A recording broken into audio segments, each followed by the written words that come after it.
أيها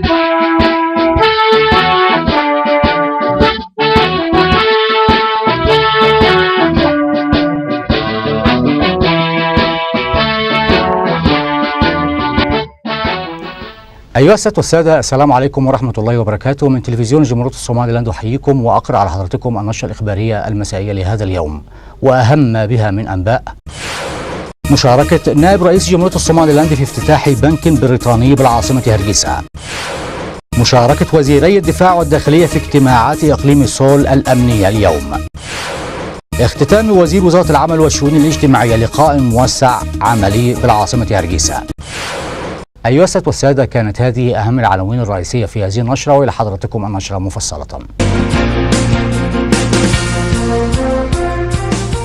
شارك اليوم نائب رئيس جمهورية الصومال لاند فخامة عبد الرحمن عبد الله إسماعيل الزيلعي وبرفقته وزير قصر رئاسة الجمهورية معالي محمود حاشي عبدي وعدد آخر من الوزراء، شاركوا في افتتاح بريمير بنك البريطاني بالعاصمة هرقيسة. وقد حضر هذه المناسبة عدد كبير من المسؤولين وضيوف شرف آخرون.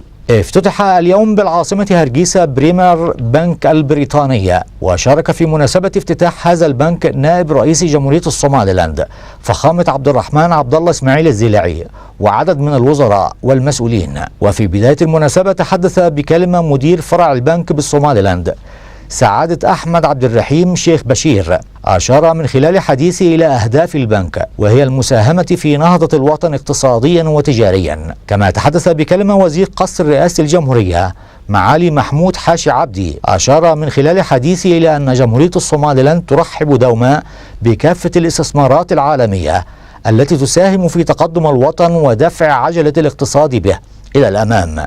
كما تحدث بكلمة نائب رئيس الجمهورية فخامة عبد الرحمن عبد الله إسماعيل الزيلعي، أشار من خلال حديثه إلى أن الصومال لاند توفر لكافة الاستثمارات العالمية المناخ الملائم لقيام مثل تلك المشاريع الاستثمارية بالوطن في ظل قوانين تحافظ على أموالهم. هذا كما تمنى للبنك البريطاني التوفيق في مهام أعماله بالصومال لاند. افتتح اليوم بمدينة لاسعانوت عاصمة إقليم سول اجتماع المصالحة بين القبيلتين المتناحرتين هناك، بمشاركة أعداد كبيرة من السلاطين والشيوخ والمسؤولين، وبحضور كل من وزير وزارة الشؤون الداخلية معالي ياسين حاجي محمود، ووزير وزارة الدفاع معالي أحمد حاجي علي عدمي، ونائب وزير وزارة قصر رئاسة الجمهورية وعدد آخر من المسؤولين. افتتحت اليوم بمدينة لاسعانوت عاصمة إقليم سول اجتماعات السلام والمصالحة بالإقليم لحل جميع الخلافات بين القبيلتين المتناحرتين هناك. ويشارك بهذه الاجتماعات التي تعقد بفندق حمدي بالعاصمة لاسعانوت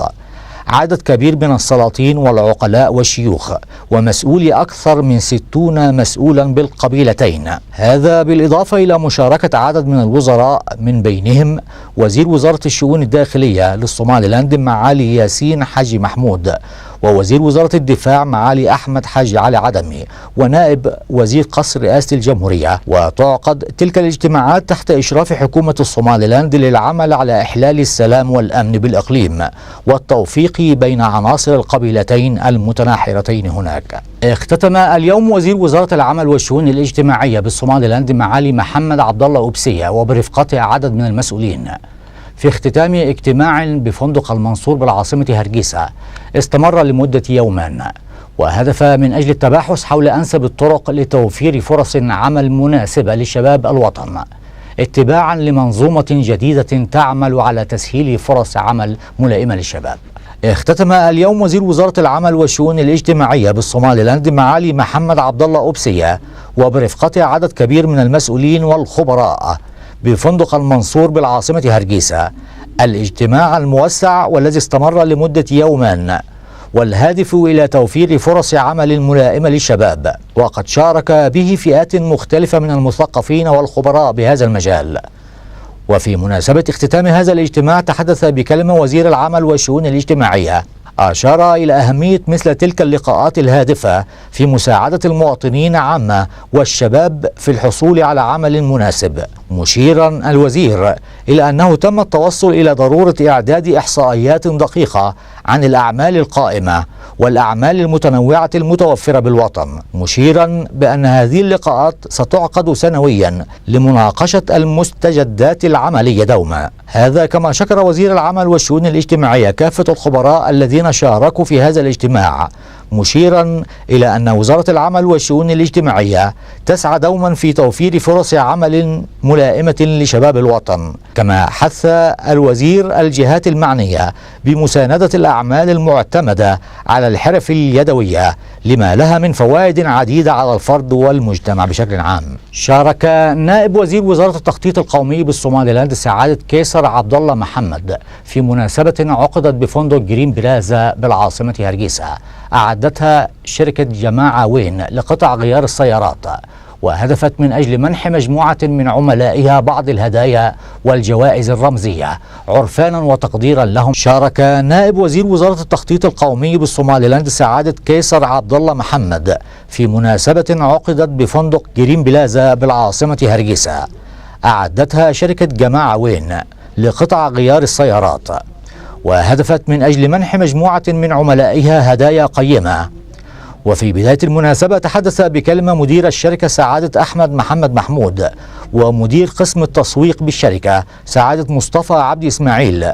أشار إلى حجم النجاح والتقدم الذي حققته الشركة على مدار الأعوام الماضية وعدد فروعها بدول الجوار. كما تحدث عدد من العملاء أشادوا بجهود الشركة تجاه توفير احتياجات مواطني الصوماليلاند بكافة قطع الغيارات.